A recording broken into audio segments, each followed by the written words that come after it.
오늘은 웬일인지 성경을 조금 적게 읽었죠. 9장은 37절까지 있는데요. 오늘은 여러분이 어떤 기대를 하셨을지 모르겠습니다만 기대와 역행하게 10장까지 설명을 하겠습니다. 이 두 장이 예후를 통해서 하나님께서 아합의 집안을 멸망시키는 그 얘기입니다. 그래서 두 주에 걸쳐서 설교하기에는 반복된 얘기가 계속 나오게 되고, 그렇다고 이 시간에 9장 10장을 다 읽으려니까 너무 시간이 많이 가고 우리 성도님들도 힘들어 하실 것 같아서 어차피 다 읽지 못할 거라면 조금만 읽고 바로 요약해서 설명을 해드리는 게 낫겠다 싶어서 오늘은 13절까지만 읽었습니다. 여러분, 하나님께서 우리에게 간혹 아주 원대한 비전이나 또 축복을 주실 때가 있죠. 예를 들어서 이 시대에도 5년에 한 번은 대통령을 뽑을 테니 말입니다. 하나님께서 어느 날 여러분 가운데 누군가에게 내가 너를 다음번 대통령으로 세우겠다 이렇게 하시고 기름을 부어 주셨다면 이제 반드시 그런 일은 일어나겠죠. 근데 저절로 내가 아무것도 하지 않은 채 그 일이 이루어지지는 않죠.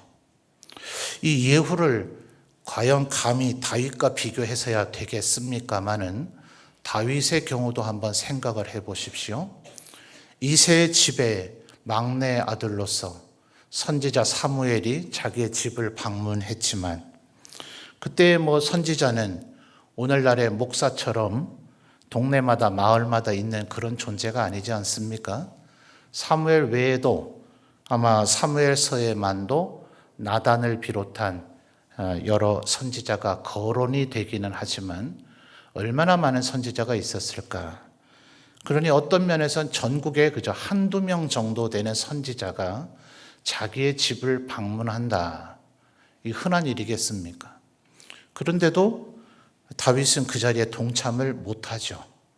그랬던 그 다윗이 왕이 된다라고 하나님께서 그의 머리에 기름을 부으셨습니다. 그리고 나서 바로 왕이 됐습니까? 아주 모든 백성들이 다윗으로 하여금 예루살렘으로 입성하시죠 하면서 전부 다 오늘 우리가 읽은 13절만 하더라도 의외로 뜻밖의 이 군대의 장군들이 예후 밑에다가 자기의 겉옷을 깔죠. 이거는 맹세하는 겁니다. 충성을 다짐하는 겁니다. 내 겉옷을 당신의 발 밑에 까는 것은 내가 당신의 발 밑이 되겠다. 당신에게 복종하겠다라는 것을 지금 서약하는 건데 다윗에게는 그 누구도 이런 일을 하지 않았죠.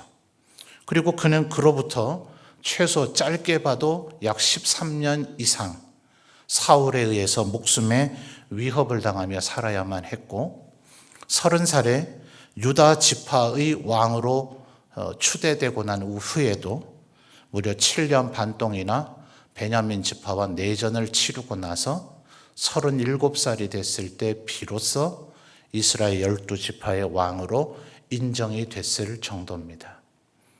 그러니까 아마 다윗이 골리앗을 죽였을 때 나이가 얼마인가 성경은 정확히 얘기는 안 해주죠. 다만 7명의 형 가운데 3명만 군인으로 징발됐다. 그래서 넷째부터 7째 형까지는 20살도 안 됐는가 보다. 이걸 생각을 하고 연년생으로 태어났다면 열 몇 살 이렇게 되는 거거든요. 그래서 거의 20년 동안이나 그는 고난의 세월을 살고서야 비로소 왕이 됐더라 하는 겁니다. 그러니 여러분, 이런 은혜의 축복, 내가 너를 왕 삼겠다, 그리고 머리에 기름 부어 주셨다. 우리가 생각할 때는 이게 어마어마한 축복일 것 같잖아요. 나한테 그런 일이 일어난다면 얼마나 좋을까? 하나님께서 선지자를 보내시든 목사를 통해서 그렇게 하든 아니면 성령으로 나에게 감동을 주시든 내가 너를 아주 크게 들어쓰겠다 하고 나에게 기름 부으신다면 그것이 분명히 영광되고 축복된 길이기는 하지만 그 일을 이루는 과정은 대단한 고난의 과정이 될 수도 있다 하는 겁니다. 오늘 이 예후가 이제 하나님에게 선택이 되어져서 북이스라엘의 새로운 왕조를 창건할 왕으로 선택이 되어집니다. 자, 그런데 오늘 이 예후가 하게 되는 행동이 처음은 지금은 1절 말씀을 보면 길르앗 라못입니다. 이 길르앗 라못까지 엘리사가 자신의 제자를 보냈다는 것이 굉장히 이례적이죠. 오늘 9장과 10장에 세 곳이 등장을 해요. 첫째는 전쟁, 아람과 전쟁을 하고 있는 최전방인 길르앗 라못입니다. 신약 성경에 보면 예수님께서 군대 귀신 들린 자를 고쳐주시는 소위 거라사 지방이라고 나오죠. 갈릴리의 동남방 지역. 그래서 예수님 당시 때는 이제는 그곳은 이방인의 지역이 돼 있었습니다. 그런데 지금 길르앗 라못은 그쪽 근처입니다. 요단강 서쪽이 아니라 요단강 동쪽에서 아람과 전쟁을 치르는 전진 기지가 길르앗이에요. 이곳에서 이미 아합이 죽은 바가 있죠. 이곳을 빼앗겼었기 때문에 아람에게서 이것을 되찾기 위한 전쟁을 치르다가 아합도 거기서 죽었고, 또 아합의 또 다른 아들도 그곳에서 싸우다가 아주 부상을 당했죠. 그게 지금 요람이죠. 그래서 이 길르앗 라못에는 지금 예후를 비롯한 장군들만 있고, 이 왕인 요람은 이스르엘, 북의 왕국의 이름은 이스라엘이죠. 근데 이스라엘 그 나라 이름 말고요, 수도인 사마리아에서 약간 북방 쪽으로 이스라엘 평야지대가 있습니다. 그래서 그 평야지대 한 중간에 도시 이름도 이스르엘이라고 하는 도시가 있어요. 아마도 전쟁을 하려면 군수품이 제일 중요하죠. 그래서 이 이스라엘이 길르앗 라못을 되찾기 위한 전쟁의 전진기지입니다. 거기가 곡창지대라서 곡식이 많이 나니 바로 그곳에서 전방에 있는 길르앗 라못으로 이제 식량을 비롯한 군수품을 보내기도 좋고, 또 부상당한 사람들이 와서 치료를 하게 되는, 군대로 하면 일종의 PX 같은 이제 그런 개념이 지금 이스라엘로 지금 동원되고 있습니다. 사용되고 있습니다. 자, 10절을 보시면 하나님 이제 엘리사가 자기 제자를 보내서 예후를 골방으로 가서 아무도 듣지 못하는 가운데 기름을 부어서 하나님께서 너를 왕을 삼으셨다라고 얘기하고 나서 그 말을 끝내자마자 너는 문을 열고 도망가라 그럽니다. 자, 이 얘기를 이미 3절 하반절에서 했거든요. 3절 하반절에서는 엘리사가 선지자의 제자에게 지시를 하는 내용이고, 10절은 이 제자가 엘리사가 말한 그대로 했다. 자, 이거 굉장히 독특한 상황이죠.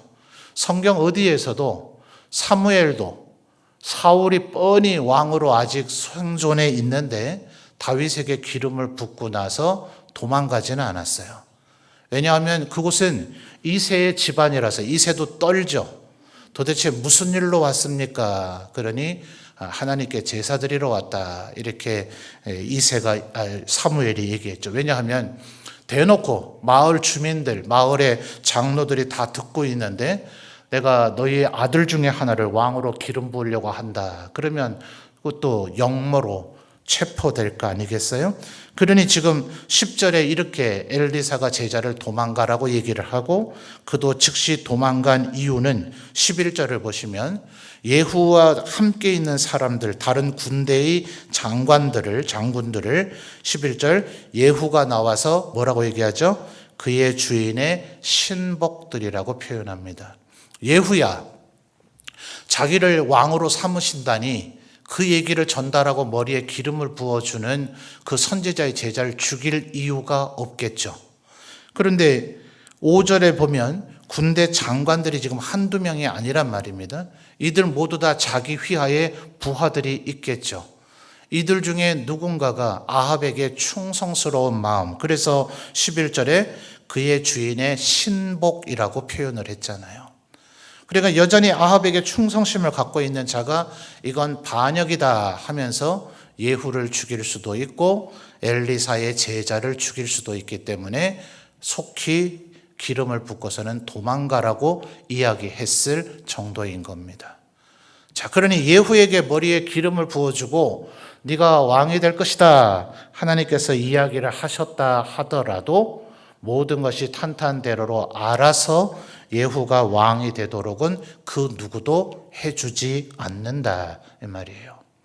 근데 이제 장군들이 묻죠. 도대체 그 사람이 와서 오죽하면 미친 자라고까지 표현을 했어요. 왜냐하면 딱 봐도 행색은 선지자의 제자인데 길르앗 라못은 지금 최전방의 전쟁터거든요. 그 전쟁터에 도대체 왜 왔냐 이거죠. 그러니 이제 미친 자라고 표현을 한 거니 예후가 동료 장수들을 떠보기 위해서 그 사람이 누군지 그리고 그 사람이 나에게 뭐라고 말했을지 너희들 다 알지 않느냐 이렇게 11절 하반절에서 이야기를 하죠. 그러니 장군들이 우리는 절대 모른다. 우리에게 말을 해달라라고 얘기를 하니 하나님께서 나를 기름 부어서 왕으로 삼았다 하니 의외로 이 모든 장수들이 예후에게 복종하면서 예후가 왕이다라고 추대하고 선언을 합니다. 자, 그래서 이제 최전방에 있는 군사력은 예후가 얻은 거죠. 그래서 거기에 최정예 병사들을 끌고 지금 요람 왕이 치료하고 있는 15절을 보면 이미 아람과의 전쟁에서 부상을 입었던 요람 왕, 아합의 아들이죠. 아합의 아들인 이 요람 왕이 치료하고 있는 이스르엘로 오게 됩니다. 그를 죽여야 이제 왕이 될 수 있을 거 아니에요? 그러니 최전방으로 보내놓은 예후가 지금 병거를 몰고 오고 있으니 후방 전진기지에 있는 이스라엘에 있는 요람 왕이 볼 때 이 뭐냐 말이죠. 왜냐하면 군사의 이동은 왕의 명령을 따라 움직여야 되잖아요. 말하자면 고려 우왕이 지금 이성계의 위화도 회군을 목격하고 있는 꼴과 비슷할 겁니다. 저 군대가 지금 여기로 왜 오나?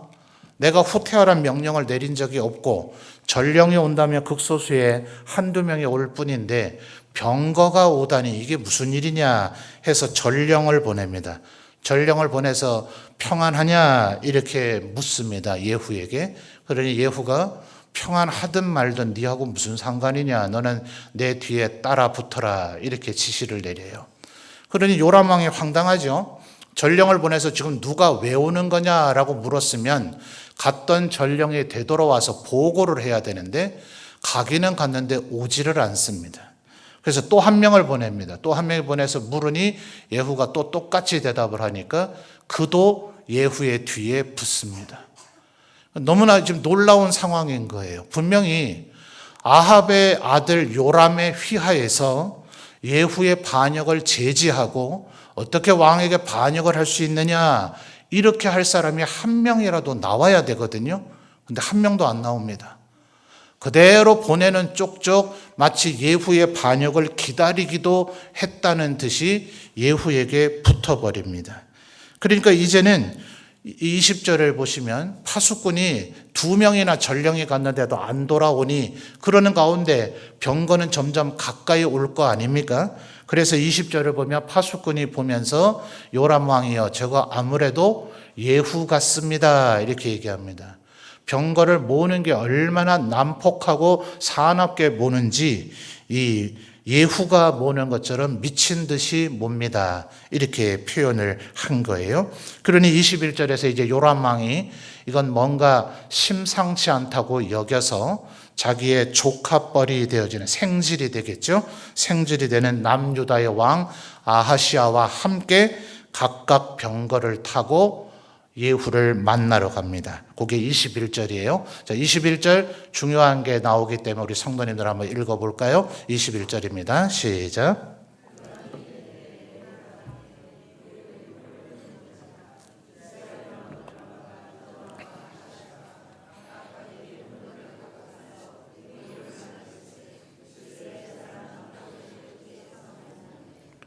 자, 왕이 그대로 성 안에 있었으면 이스라엘 성 안에서 예후를 만났을 겁니다.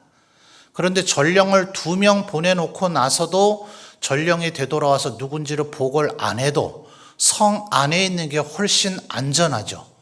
그리고 성문에서 어차피 성문을 닫아 놓으면 예후는 성 안으로 못 들어옵니다. 그때까지 기다리고 있다가 확인하면 너 예후 아니냐?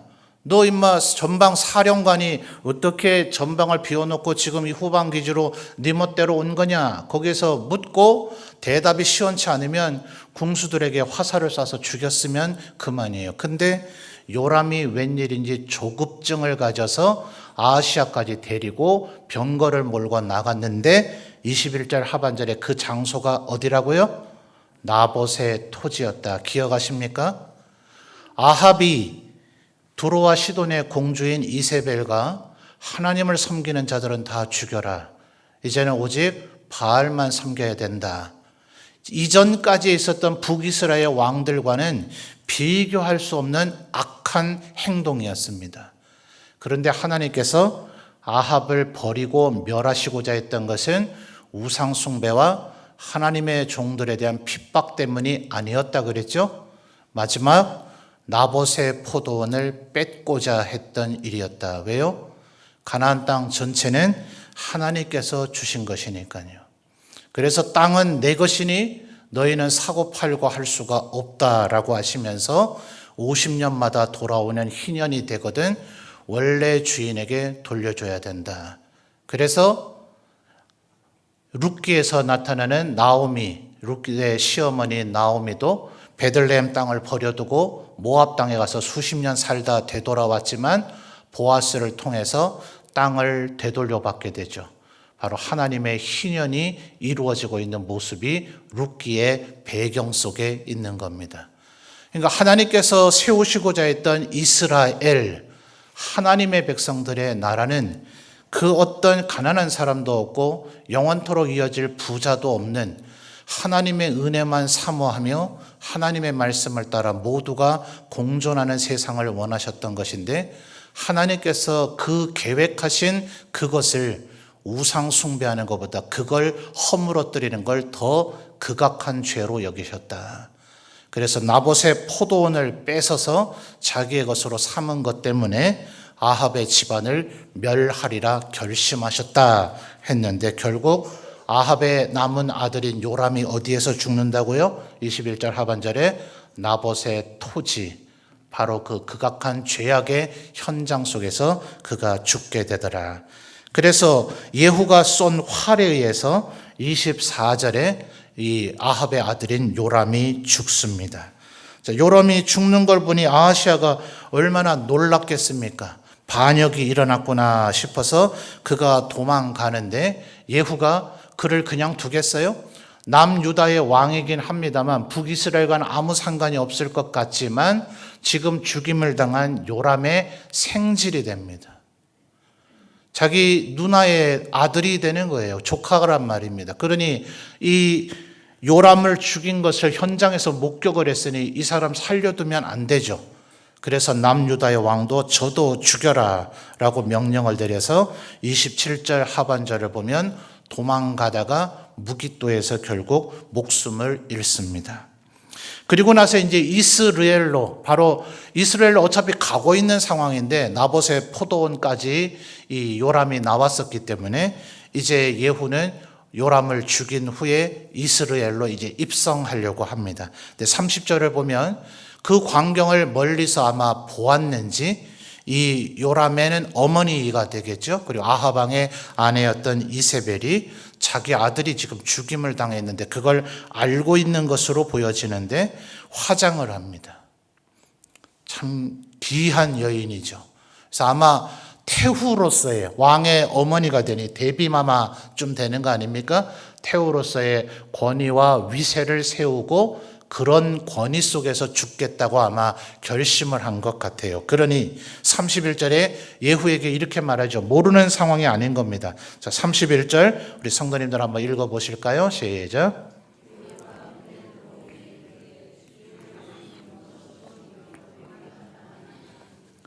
지금 들어온 사람은 누굽니까? 예후죠, 예후. 근데 뜬금없이 왜 이 사람 보고 시므리어라고 얘기를 합니까? 요 아합 왕조라고 흔히 부르지만 시작은 아합의 아버지 오므리 왕조로 시작이 됐죠. 그 오므리 전에 바사의 집안의 북이스라엘의 왕조를 무너뜨린 사람이 시므리입니다. 그 시므리가 겨우 7일 동안 왕노릇 하다가 오므리가 시므리를 죽여서 이 아합 왕조가 시작이 된 거예요. 그러니까 지금 이세벨은 그 역사를 너무나 잘 알고 있기 때문에 예후를 지금 조롱하고 있는 겁니다. 네가 내 아들을 죽였다고 해서 네가 영원토록 왕노를 할 수 있을 것 같으냐? 우리 집안이 죽였던 시므리처럼 네 천하도 7일밖에 되지 못할 것이다. 자, 끝까지 아주 발악을 하고 있는 그런 악한 모습이죠. 그러면서 예후가 32절에 내 편이 될 자가 누구냐 하니까 이 여왕을 측근에서 모시고 있던 넷이 두어 명이 창문으로 이 이세벨을 던져버립니다. 기이하죠. 여러분 지금 이 오므리, 아합, 그리고 아하시아, 요람, 어쨌든 이 할아버지, 아버지 그리고 두 형제가 지금 차례로 왕이 됐지만 4대째 이어져가는 왕실입니다. 그러면 그의 장군들 그리고 내시들 그리고 귀족들 이런 사람들이 최소한 예후가 반역을 일으켰으면 예후하고 싸워보겠다고 아합 왕실을 지키겠다고 하는 이들이 있어야 되는데 놀라울 정도로 아무도 나서질 않아요. 하루아침에 아합의 집안이 완전히 멸족당합니다. 하나님의 심판의 날이 되면 얼마나 무서운가 하는 것을 우리가 볼 수 있어야 되는 거예요. 32절 이하부터 37절까지를 보면 너무나 잔인하고 무시무시해서 설명을 다 못하겠어요. 그래도 예후가 두로와 시돈의 공주니까 공주로서 예우는 해야 되지 않느냐. 내가 반역을 일으켜서 다 죽이라고 하긴 했지만 그래도 시신을 수습해다가 장례를 치러줘라 얘기를 했는데 35절 읽지 않을게요. 여러분 보십시오. 몸이 산산조각이 나서 일부 외에는 찾을 길이 없습니다. 그래서 그 여인의 피를 36절에 개들이 그 피를 핥았다. 하나님께서 이렇게 될 것이다 라고 예언했던 그 예언대로 되었다 하는 겁니다. 자, 그런데 여기가 지금 어디라 그랬어요? 길르앗 라못에서 왕으로 추대된 예후가 이스르엘로 전진기지인 이스라엘로 와서 지금 요람도 죽이고 이세벨도 죽이고 한 거 아닙니까? 근데 북이스라엘의 수도는 어디죠? 사마리아란 말입니다. 사마리아는 지금도 건재합니다. 그리고 10장 1절을 보십시오. 아합의 아들 70명이나 되는 아들이 사마리아에 그대로 살아 있어요. 자, 오므리가 왕이 됐고 그 다음에 아들 아합이 왕하다 죽었고 그 아들 아하시아가 왕하다 죽어서 요람이 왕이 됐습니다. 맞으면 아하시아 요람과 형제들이 지금 70명이 살아 있어요. 아마 이 형제들은 70명이니까 어머니가 같을 리가 없겠죠. 상식적으로 어머니는 다르지만 어쨌든 이복 형제들입니다. 이들도 왕이 계승순입니다. 그러니까 요람도 죽고 아하시아도 죽었으니까 이들 중에 누가 왕이 되면 아합 왕조, 오므리 왕조는 여전히 살아남는 겁니다. 여러분이라면 복수하고 싶지 않겠어요? 우리 이복 형제인 요람을 죽였대 예후라고 하는 놈이 아마 이렇게 돼야 되지 않겠습니까? 그래서 예후가 사마리아에 있는 귀족들, 장로들 그들에게 대놓고 편지를 보냅니다. 3절의 내용이 이거예요. 의외의 역으로 편지를 보내요. 3절 너희 아들 중에 가장 어질고 정직한 자를 택해서 아합의 뒤를 이을 왕으로 추대하고 나는 반역을 일으켰으니까 아합의 왕실을 위해서 너희가 싸워라. 이렇게 오히려 역으로 자 나를 토벌해봐라. 이렇게 지금 예후가 얘기를 한 거예요. 우리 4절에 뭐라 그럽니까? 사마리아에 있는 모든 귀족들이 요람도 죽이고 아하시아도 죽인 두 명의 왕을 죽인 예후를 누가 상대할 수 있을까? 그래서 5절에 오히려 사마리아에 있는 모든 귀족들이 우리는 예후 당신의 종입니다. 이렇게 편지로 답장을 합니다.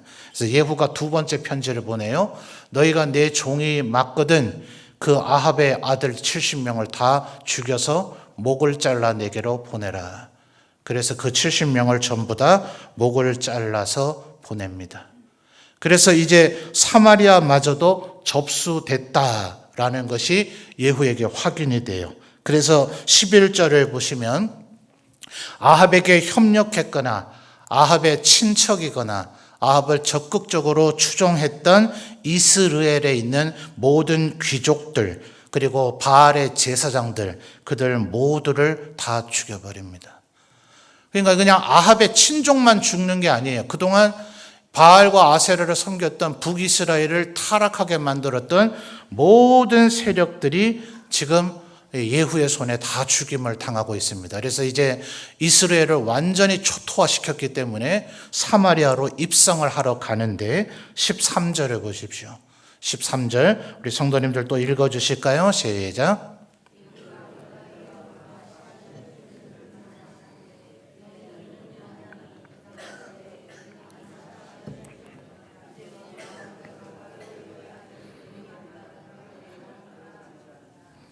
자, 14절 하반절을 보면 남유다의 왕 아하시아가 이미 죽임을 당했죠.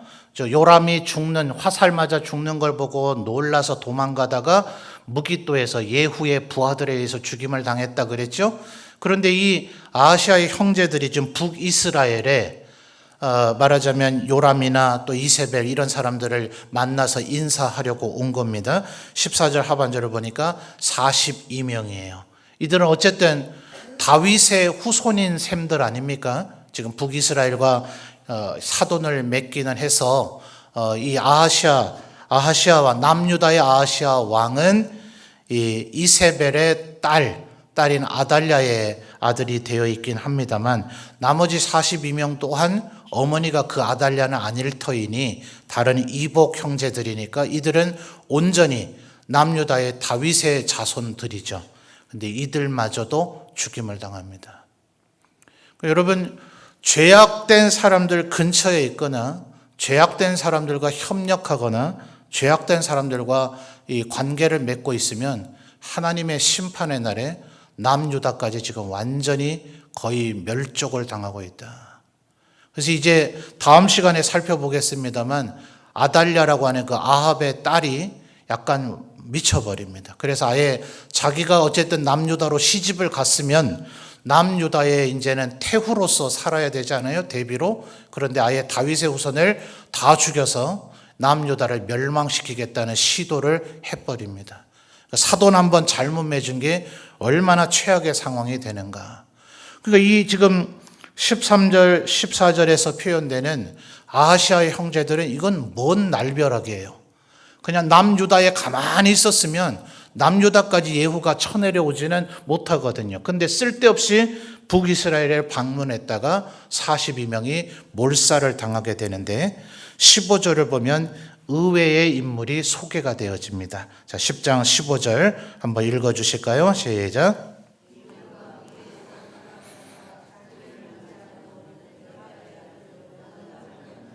아멘. 자, 15절도 기니까 거기까지만 읽을게요. 레갑의 아들 여호나답이라고 하는 사람이 나타나죠. 요게 예레미야서에 가면 여호나답의 발음을 비슷하게 요나답이라고 표현을 합니다. 자, 예레미야 35장으로 한번 잠깐 가볼까요?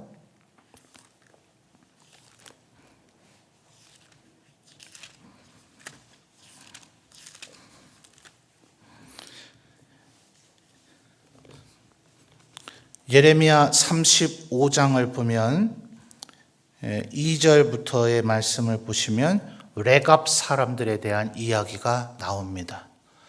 아주 세월이 많이 흘러서 이제 남유다도 멸망의 기로에 서 있었을 때 이 레갑 사람들은 지금 누구냐 하면 아마도 이 아합 왕 때로부터 온 북이스라엘이 바알과 아세라를 숨기는 우상 숭배를 하게 되니까 이들은 아예 도시 생활을 포기한 것 같아요.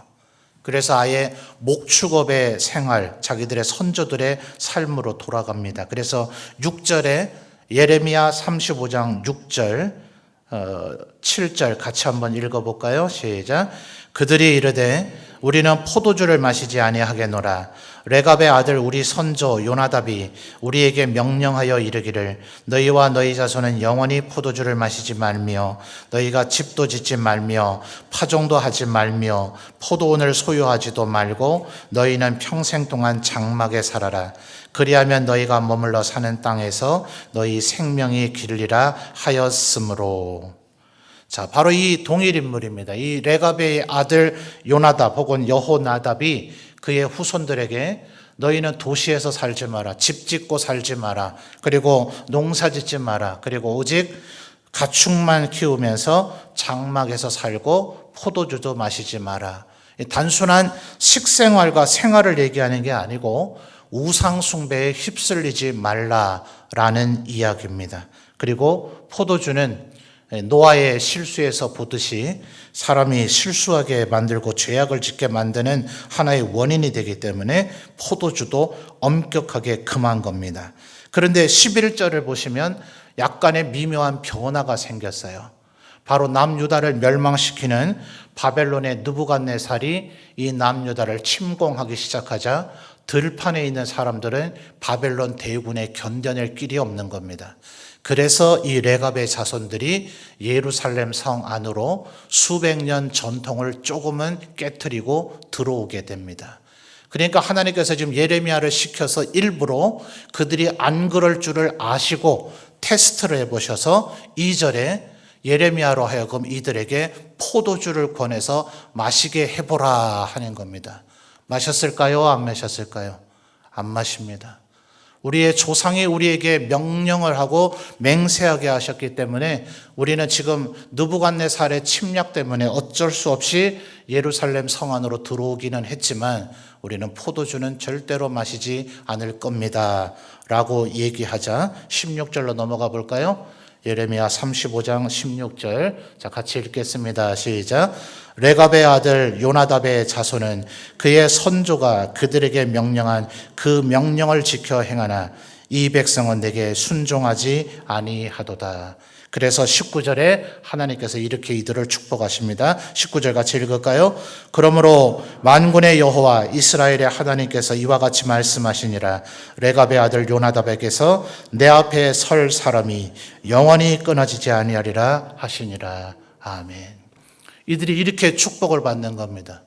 하나님의 말씀에만 순종하기, 이걸 사람들이 못 해내고 있잖아요. 그런데 이 레갑의 자손들은 자기의 선조의 말인데도, 물론 하나님의 말씀에 적합하게 맞는 말이긴 합니다만 그 말씀을 이렇게 지켜 행하는데 니들은 뭐냐, 이렇게 지금 남유다 사람들을 책망하고 있는 거예요. 그 사람이 지금 이 예후에 아합 왕 집안을 멸망시키를 이때에 등장하고 있다 하는 겁니다.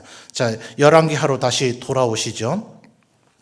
그래서 이미 사마리아의 귀족들이 그 아합의 아들 70명을 죽여서 목을 잘라서 받침으로 예후에게 충성을 맹세했잖아요. 그런데 17절, 열왕기하 10장 17절을 보시면 사마리아에서 아합에게 속한 모든 자를 죽입니다. 자, 이게 절대로 쉽지 않은 겁니다. 최전방 길르앗 라못에서 네가 왕이 될 거다 하는 기름 부으심을 받고 후방 전진기지로 와서 이스라엘에서 요람과 이세벨을 죽이고 그리고 사마리아, 수도 사마리아로 다시 이동을 해서 그 아합의 아들 70명은 이미 죽었지만 나머지 아합에게 속한 모든 자를 다 죽인다는 것, 이것이 절대로 쉬운 일이 아닌데 일사천리로 지금 진행되고 있다는 거예요. 하나님께서 아합의 집안을 어떻게 멸하고자 하셨는가 하는 겁니다. 자, 마지막 단락으로 18절에서 예후가 또 한 가지 꾀를 냅니다.